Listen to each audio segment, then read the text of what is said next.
So we can write here conservation of linear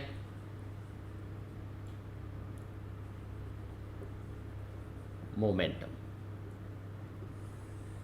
So see here, conservation of linear momentum. First we take actually an isolated system. An isolated system means there is no other force acting from outside, it is not affected by any other thing. Suppose you have taken two balls like this. These two balls, one has got mass A and another has got mass B. This is moving this side with velocity UA and this is moving this side with velocity UB. These are initial velocities. Now these two bodies come and collide. Collision only can take place if UA is greater than UB. It means body A is moving with the greater speed as compared to B. Now after some time these two bodies will collide. When these two bodies will collide, A and B, they will apply force on each other. Suppose A will apply force on B. So we can write force on B due to A. So this side, force on B due to A, force on A due to B to this side. So here we can write FBA is force on B due to A and FAB force on A due to B. So here collision takes place. It is only for very small moment, small time interval we can take delta t. After collision, these balls start moving with the velocity VA and another start moving with velocity VB. Here A and B. So now see here, there is no external force, only forces are acting when these two bodies are interacting with each other, that means they are colliding with each other. Now we have to calculate forces FBA and FAB. We know according to Newton's second law of motion, force acting on a body is equal to rate of change of momentum of the body. So first we take FBA.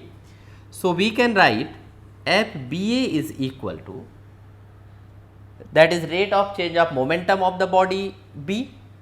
So we can write here MBVB minus MBUB divided by delta t.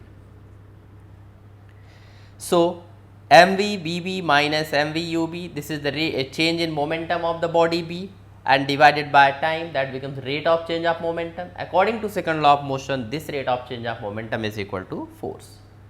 Similarly, we can write force on A due to B, that will be equal to rate of change of momentum of body A. So we can write MAVA minus MAUA divided by delta t. According to Newton's third law of motion, these two forces will be equal and opposite in direction. So we can write here this side equal and opposite, this part here. So let us take this part here. So according to Newton's third law of motion, we can write FBA is equal to minus FAB. These two forces are equal and opposite in direction.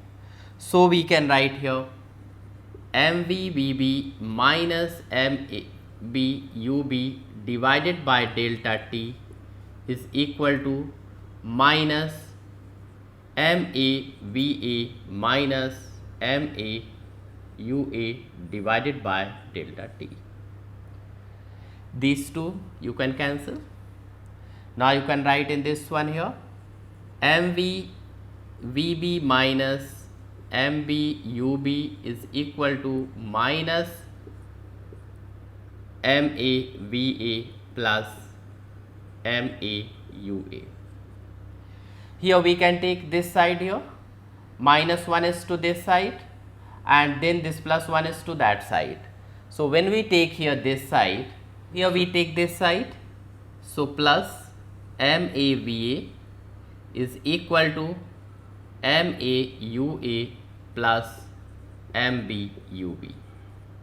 Now we can write this is a total final momentum here, and this is total initial momentum.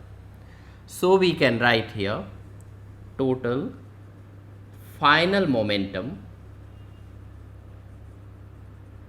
is equal to total initial momentum.